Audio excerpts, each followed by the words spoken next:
Salam sejahtera, selamat beraktivitas. Semoga hari ini jauh lebih baik daripada hari-hari sebelumnya.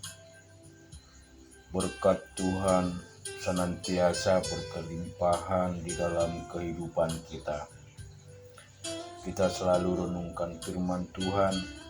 Kita mau baca dari Markus pasal yang keempat, ayat yang ke-21 sampai dengan 41.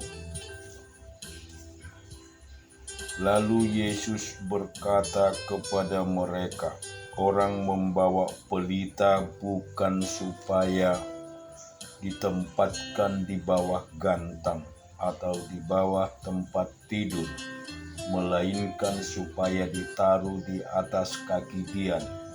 Sebab tidak ada sesuatu yang tersembunyi yang tidak akan dinyatakan, dan tidak ada sesuatu yang rahasia yang tidak akan tersingkap. Barang siapa mempunyai telinga untuk mendengar, hendaklah ia mendengar." Lalu ia berkata lagi, "Camkanlah apa yang kamu dengar. Ukuran yang kamu pakai untuk mengukur akan diukurkan kepadamu, dan di samping itu akan ditambahkan lagi kepadamu. Karena siapa yang mempunyai, kepadanya akan diberi, tetapi siapa yang tidak mempunyai, apapun juga yang ada padanya akan diambil daripadanya." Lalu kata Yesus, "Beginilah hal kerajaan Allah itu, seumpama orang yang menaruhkan benih di tanah. Lalu pada malam hari ia tidur, dan pada siang hari ia bangun, dan benih itu mengeluarkan tunas, dan tunas itu makin tinggi. Bagaimana terjadinya tidak diketahui orang itu. Bumi dengan sendirinya mengeluarkan buah, mula-mula tangkainya, lalu bulirnya, kemudian butir-butir yang penuh isinya dalam bulir itu. Apabila buah itu sudah cukup masak, orang itu segera menyabit, sebab musim menuai sudah tiba." Katanya lagi, "Dengan apa hendaknya kita membandingkan kerajaan Allah itu? Atau dengan perumpamaan manakah hendaknya kita menggambarkannya? Hal kerajaan sorga seumpama biji sesawi yang ditaburkan di tanah. Memang biji itu yang paling kecil daripada segala jenis benih yang ada di bumi. Tetapi apabila ia ditaburkan, ia tumbuh dan menjadi lebih besar daripada segala sayuran yang lain, dan mengeluarkan cabang-cabang yang besar, sehingga burung-burung di udara dapat bersarang dalam naungannya." Dalam banyak perumpamaan yang semacam itu, ia memberitakan firman kepada mereka sesuai dengan pengertian mereka, dan tanpa perumpamaan ia tidak berkata-kata kepada mereka. Tetapi kepada murid-muridnya ia menguraikan segala sesuatu secara tersedia. Pada hari itu, waktu hari sudah petang, Yesus berkata kepada mereka, "Marilah kita bertolak ke seberang." Mereka meninggalkan orang banyak itu, lalu bertolak dan membawa Yesus beserta dengan mereka dalam perahu di mana Yesus telah duduk, dan perahu-perahu lain juga menyertai dia. Lalu mengamuklah taupan yang sangat dahsyat, dan ombak menyebur masuk ke dalam perahu, sehingga perahu itu mulai penuh dengan air. Pada waktu itu Yesus sedang tidur di buritan di sebuah tilam. Maka murid-muridnya membangunkan dia dan berkata kepadanya, "Guru, engkau tidak peduli kalau kita binasa." Ia pun bangun, menghardik angin itu dan berkata kepada danau itu, "Diam, tenanglah." Lalu angin itu reda dan danau itu menjadi teduh sekali. Lalu ia berkata kepada mereka, "Mengapa kamu begitu takut? Mengapa kamu tidak percaya?" Mereka menjadi sangat takut dan berkata seorang kepada yang lain, "Siapa gerangan orang ini sehingga angin dan danau pun taat kepadanya?" Kita juga akan baca firman Tuhan 2 Tawarik pasal 33 ayat 1 sampai 25. Manase berumur 12 tahun pada waktu ia menjadi raja, dan 55 tahun lamanya ia memerintah di Yerusalem. Ia melakukan apa yang jahat di mata Tuhan, sesuai dengan perbuatan keji bangsa-bangsa yang telah dihalaukan Tuhan dari depan orang Israel. Ia mendirikan kembali bukit-bukit pengorbanan yang telah dirobohkan oleh Hizkia ayahnya. Ia membangun mesbah-mesbah untuk para Baal, membuat patung-patung Asyera, dan sujud menyembah kepada segenap tentara langit dan beribadah kepadanya. Ia mendirikan mesbah-mesbah di rumah Tuhan, walaupun sehubungan dengan rumah itu Tuhan telah berfirman, "Di Yerusalem namaku akan tinggal untuk selama-lamanya." Dan ia mendirikan juga mesbah-mesbah bagi segenap tentara langit di kedua pelataran rumah Tuhan. Bahkan ia mempersembahkan anak-anaknya sebagai korban dalam api di lebak Ben Hinnom. Ia melakukan ramal, telaah, dan sihir, dan menghubungi para pemanggil arwah dan para pemanggil roh peramal. Ia melakukan banyak yang jahat di mata Tuhan, sehingga ia menimbulkan sakit hatinya.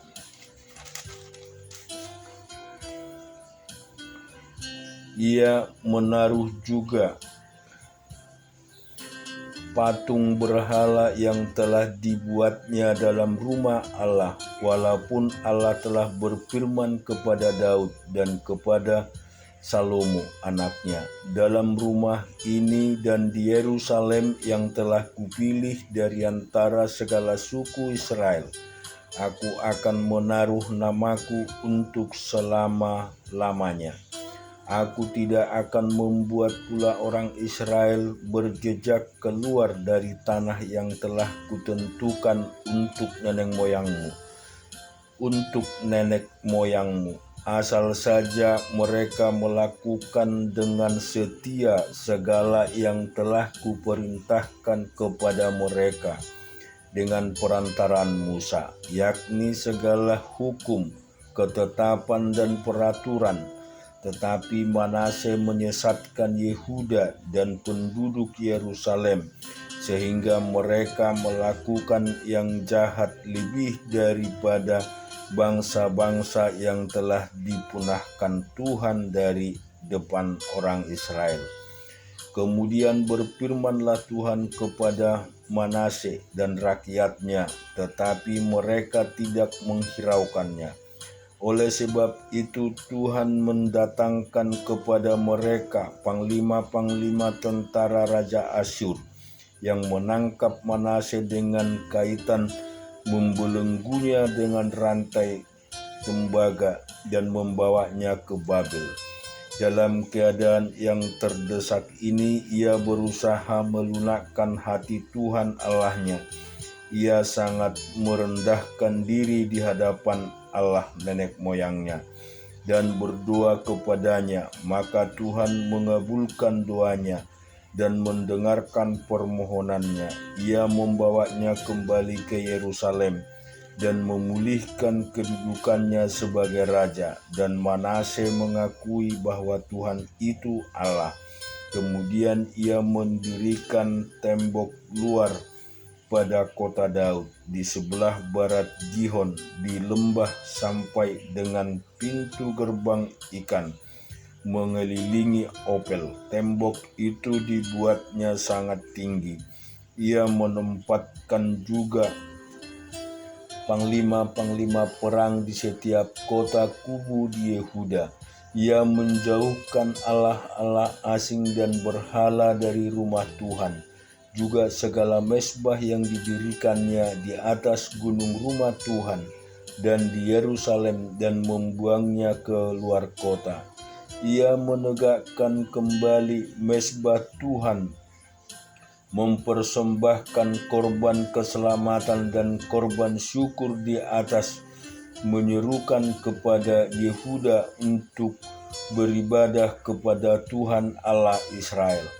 Walaupun demikian, rakyat masih mempersembahkan korban di bukit-bukit pengorbanan, tetapi hanya kepada Tuhan Allah mereka. Selebihnya dari riwayatnya Manasye, doanya kepada Allahnya, dan ucapan-ucapan para pelihat yang berkata-kata kepadanya dengan nama Tuhan Allah Israel. Sesungguhnya semuanya itu terdapat dalam riwayat raja-raja Israel. Doanya dan pengabulan doanya, segala dosa dan ketidaksetiaannya, semua tepat di mana ia telah membangun bukit-bukit pengorbanan, serta mendirikan tiang-tiang berhala dan patung-patung sebelum ia merendahkan diri. Sesungguhnya semuanya itu tertulis dalam riwayat para pelihat. Kemudian Manasye mendapat perhentian bersama-sama dengan nenek moyangnya, dan ia dikuburkan di dalam istananya. Maka Amon anaknya menjadi raja menggantikan dia. Amon berumur 22 tahun pada waktu ia menjadi raja, dan 2 tahun lamanya ia memerintah di Yerusalem. Ia melakukan apa yang jahat di mata Tuhan, seperti yang telah dilakukan Manasye ayahnya. Amon mempersembahkan korban kepada segala patung yang dibuat Manasye ayahnya, dan beribadah kepada patung-patung itu. Tetapi ia tidak merendahkan diri di hadapan Tuhan seperti Manasye ayahnya merendahkan diri, malah Amon makin banyak kesalahannya. Maka pegawai-pegawainya mengadakan persepakatan melawan dia dan membunuhnya di istananya. Tetapi rakyat negeri itu membunuh semua orang yang mengadakan persepakatan melawan Raja Amon, dan rakyat negeri itu mengangkat Yosia anaknya menjadi raja menggantikan dia. Kita juga akan membaca firman Tuhan Keluaran 3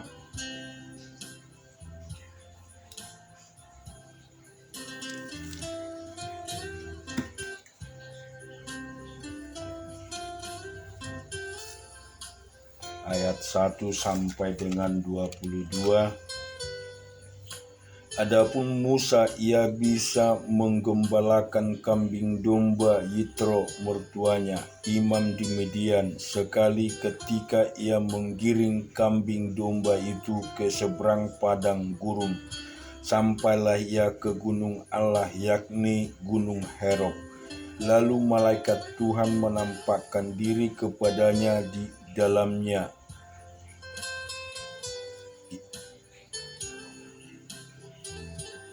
nyala api yang keluar dari semak duri. Lalu ia melihat dan tampaklah semak duri itu menyala, tetapi tidak dimakan api. Musa berkata, "Baiklah, aku menyimpang ke sana untuk memeriksa penglihatan yang hebat itu. Mengapakah tidak terbakar semak duri itu?" Ketika dilihat Tuhan bahwa Musa menyimpang untuk memeriksanya, berserulah Allah dari tengah-tengah semak duri itu kepadanya, "Musa, Musa," dan ia menjawab, "Ya Allah." Lalu ia berfirman, "Janganlah datang dekat-dekat, tanggalkanlah kasutmu dari kakimu, sebab tempat di mana engkau berdiri itu adalah tanah yang kudus." Lagi ia berfirman, "Akulah Allah ayahmu, Allah Abraham, Allah Ishak dan Allah Yakub." Lalu Musa menutupi mukanya sebab ia takut memandang Allah. Dan Tuhan berfirman, "Aku telah memperhatikan dengan sungguh kesengsaraan umatku di tanah Mesir, dan aku telah mendengar seruan mereka yang disebabkan oleh pengarah-pengarah mereka. Ya, aku mengetahui penderitaan mereka. Sebab itu aku telah turun untuk melepaskan mereka dari tangan orang Mesir dan menuntun mereka keluar dari negeri itu ke suatu negeri yang baik dan luas, suatu negeri yang berkelimpah-limpah susu dan madunya, ke tempat orang Kanan, orang Het, orang Amori, orang Peris, orang Hewi, dan orang Yebus. Sekarang seruan orang Israel telah sampai kepadaku. Juga telah kulihat betapa kerasnya orang Mesir menindas mereka.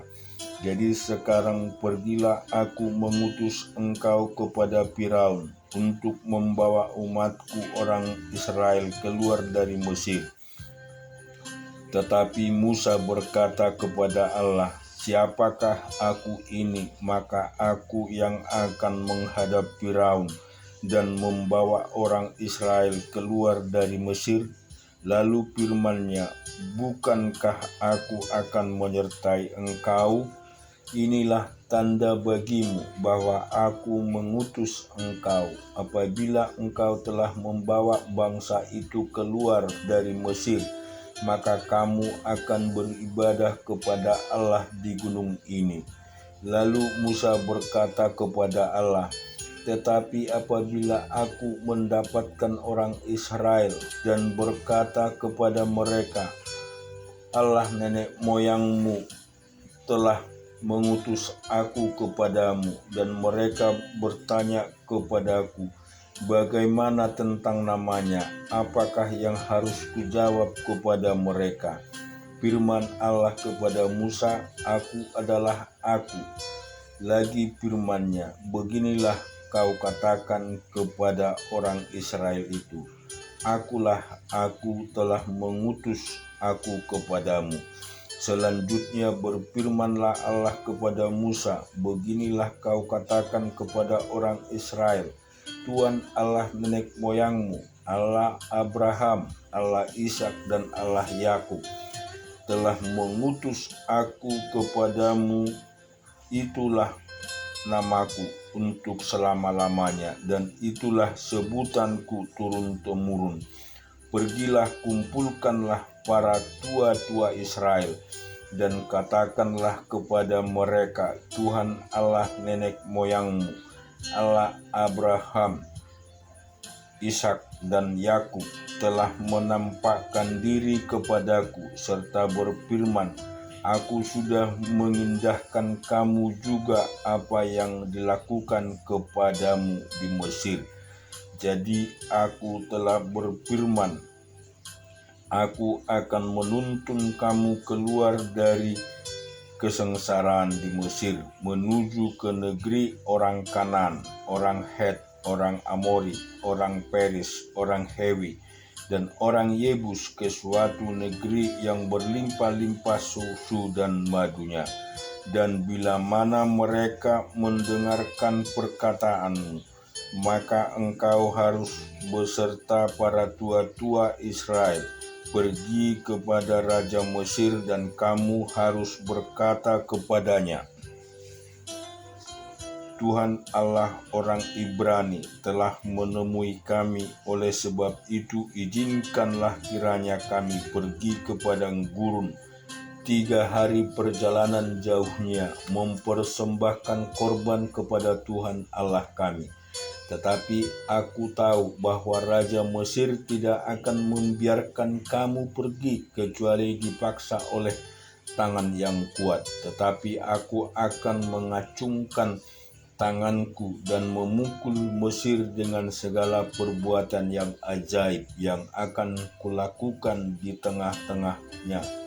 Sesudah itu ia akan membiarkan kamu pergi, dan aku akan membuat orang Mesir bermurah hati terhadap bangsa ini, sehingga apabila kamu pergi, kamu tidak pergi dengan tangan hampa. Tetapi tiap-tiap perempuan harus meminta dari tetangganya dan dari perempuan yang tinggal di rumahnya barang-barang perak dan emas dan kain-kain yang akan kamu kenakan kepada anak-anakmu lelaki dan perempuan. Demikianlah kamu akan merampasi orang Mesir. Dan kita juga baca di Kejadian 47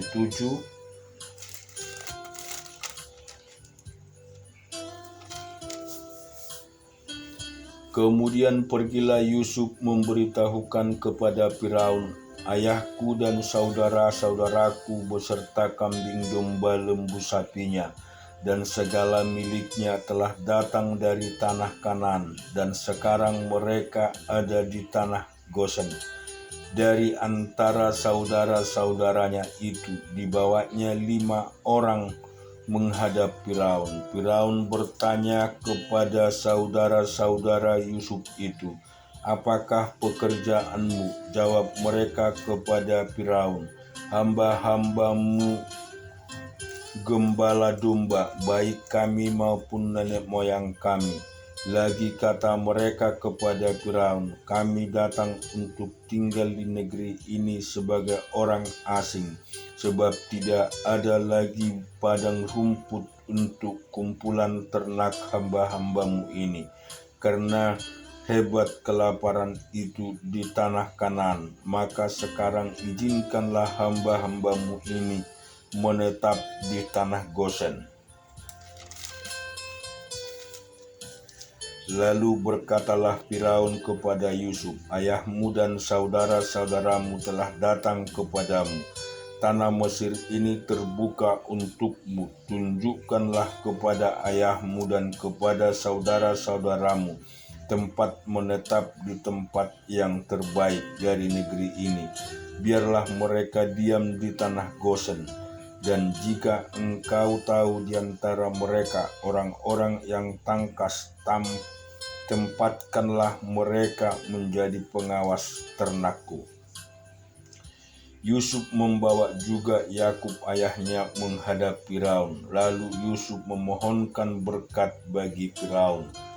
Kemudian bertanyalah Firaun kepada Yakub, sudah berapa tahun umurmu? Jawab Yakub kepada Firaun, tahun-tahun pengembaraanku sebagai orang asing berjumlah 130 tahun. Tahun-tahun hidupku itu sedikit saja dan buruk adanya, tidak mencapai umur nenek moyangku, yakni jumlah tahun mereka mengembara sebagai orang asing. Lalu Yakub memohonkan berkat bagi Firaun. Sesudah itu keluarlah ia dari depan Firaun. Yusuf menunjukkan kepada ayah dan saudara-saudaranya tempat untuk menetap, memberikan kepada mereka tanah milik di tanah Mesir, di tempat yang terbaik di negeri itu, di tanah Rameses seperti yang diperintahkan Firaun.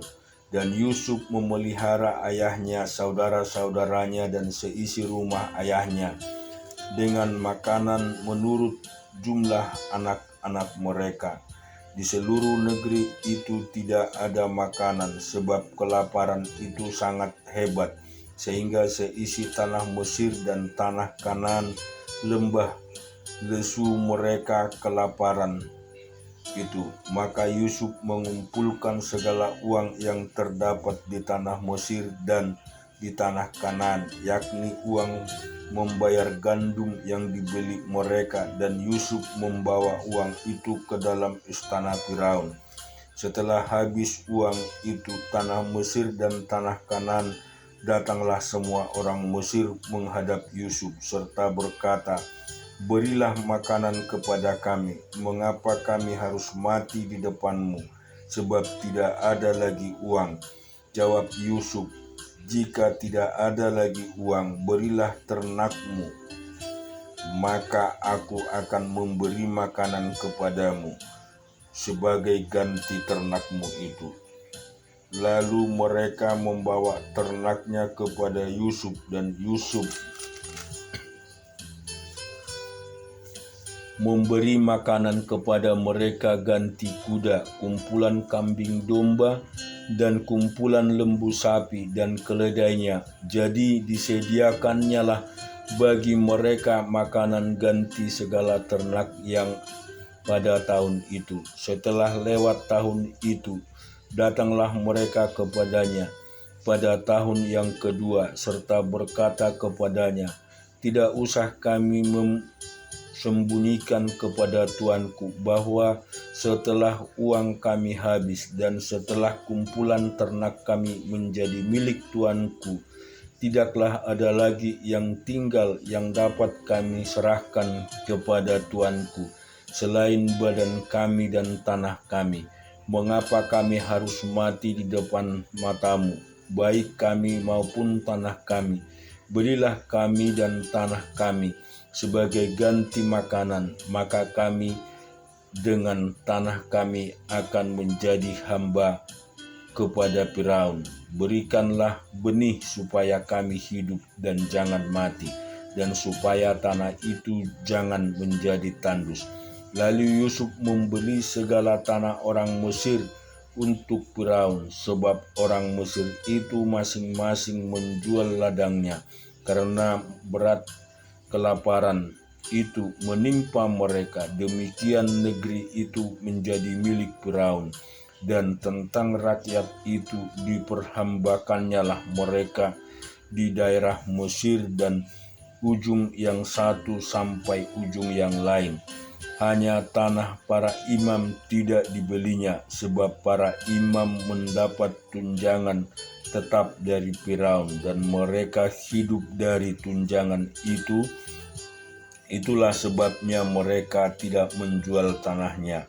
Berkatalah Yusuf kepada rakyat itu, "Pada hari ini aku telah membeli kamu dan tanahmu untuk Firaun. Inilah benih bagimu, supaya kamu dapat menabur di tanah itu. Mengenai hasilnya, kamu harus berikan 1/5 bagian kepada Firaun, dan yang 1/4 bagian lagi itulah menjadi benih untuk ladangmu dan menjadi makananmu kamu dan mereka yang ada di rumahmu, dan menjadi makanan anak-anakmu." Lalu berkatalah mereka, "Engkau telah memelihara hidup kami, asal kiranya kami mendapat kasih tuanku, biarlah kami menjadi hamba kepada Firaun." Yusuf membuat hal yang menjadi suatu ketetapan mengenai tanah di Mesir sampai sekarang, yakni bahwa 1/5 dari hasil menjadi milik Firaun. Hanya tanah para imam tidak menjadi milik Firaun. Maka diamlah Israel di tanah Mesir, di tanah Gosen, dan mereka menjadi penduduk di situ. Mereka beranak cucu dan sangat bertambah banyak. Dan Yakub masih hidup 17 tahun di tanah Mesir. Maka umur Yakub, yakni tahun-tahun hidup, menjadi 147 tahun. Ketika hampir waktunya bahwa Israel akan mati. Dipanggilnyalah anaknya Yusuf dan berkata kepadanya, jika aku mendapat kasihmu, letakkanlah kiranya tanganmu di bawah pangkal pahaku, dan bersumpahlah bahwa engkau akan menunjukkan kasih dan setia kepadaku. Janganlah kiranya kuburkan aku di Mesir, karena aku mau mendapat perhentian bersama-sama dengan nenek moyangku. Sebab itu angkutlah aku dari Mesir dan kuburkanlah aku dalam kubur mereka. Jawabnya, aku akan berbuat seperti katamu itu. Kemudian kata Yakub, bersumpahlah kepadaku. Maka Yusuf pun bersumpah kepadanya. Lalu sujudlah Israel di sebelah kepala tempat tidurnya. Amin. Tuhan memberkati kita semua.